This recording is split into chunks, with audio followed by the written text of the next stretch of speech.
Doing the 360 defense requires you keep your body in motion at all times, using your arms to defend different angles of attack. The key is keeping your arms at an oblique angle with your hands open and straight so that you don't take any blows straight on.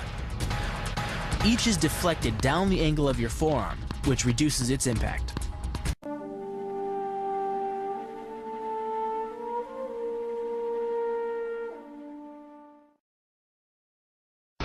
The kick's power comes from the torque generated by the rotation of the hips. It's the same principle that cracks a whip.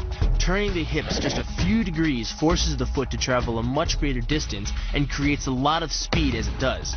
The longer the leg and quicker the rotation, the faster the kick.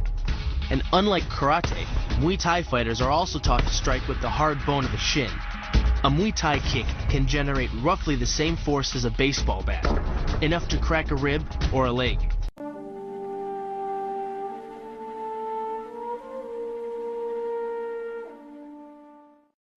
The hyperextension of the elbow, created by pulling back on the locked arm, virtually ensures that he will be taken down. The knee strike to the wrist dislodges the knife and further loads the elbow and shoulder. The technique can easily result in damage to the elbow joint, the tendons of the rotator cuff, or even a broken arm.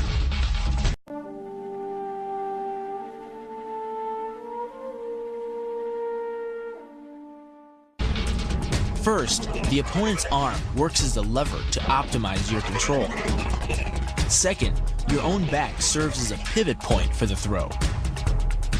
The strength and stability of your back allows you to throw a much heavier opponent than in a move that requires you to lift him.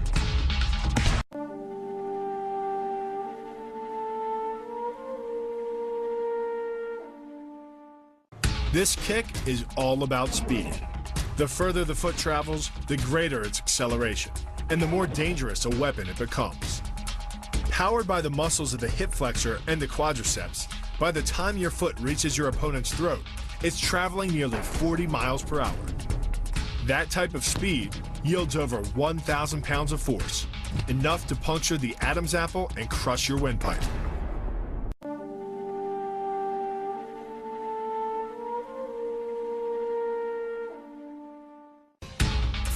But the real damage from the knee bar doesn't come from gravity. It comes from leverage. Once the knee is locked, your hips act like a fulcrum, and his leg acts like a lever, multiplying any force you apply. So even though the ligaments and tendons around the knee can sustain 1,700 newtons of force, the knee bar can load a lot more than that, enough to completely destroy the joint.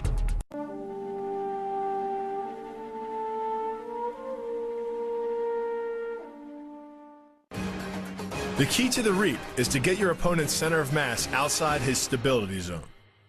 To do that, the Marine pushes his opponent at a location above the center of mass, while using his sweeping leg to create a tripping point, which is below his opponent's center of mass. Once the loss of stability has occurred, gravity does the work, and the damage. On the ground and on his back, your opponent is now vulnerable to any number of finishing strikes.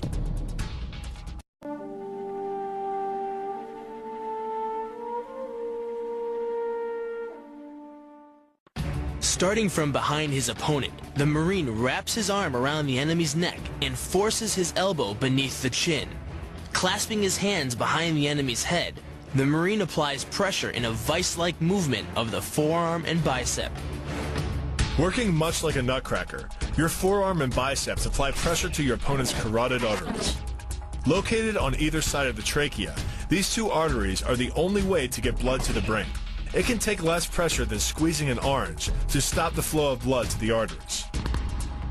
And with no blood flow, the brain shuts down almost instantly. Fight over.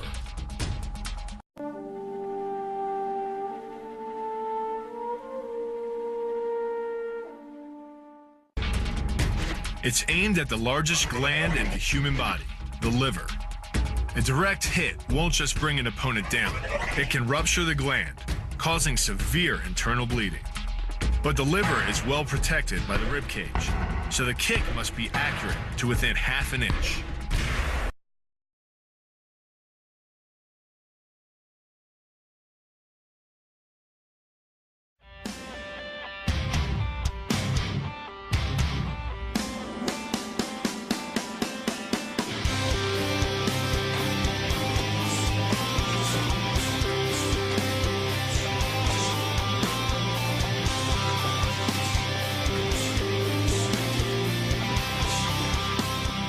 situation, we create like a discussion with the partner.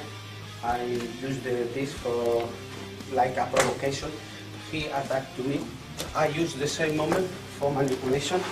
How catch the leg, how manipulation now the body like a shield, counter the wall, control the wall, in the same moment control all the area, catch the leg and block the leg.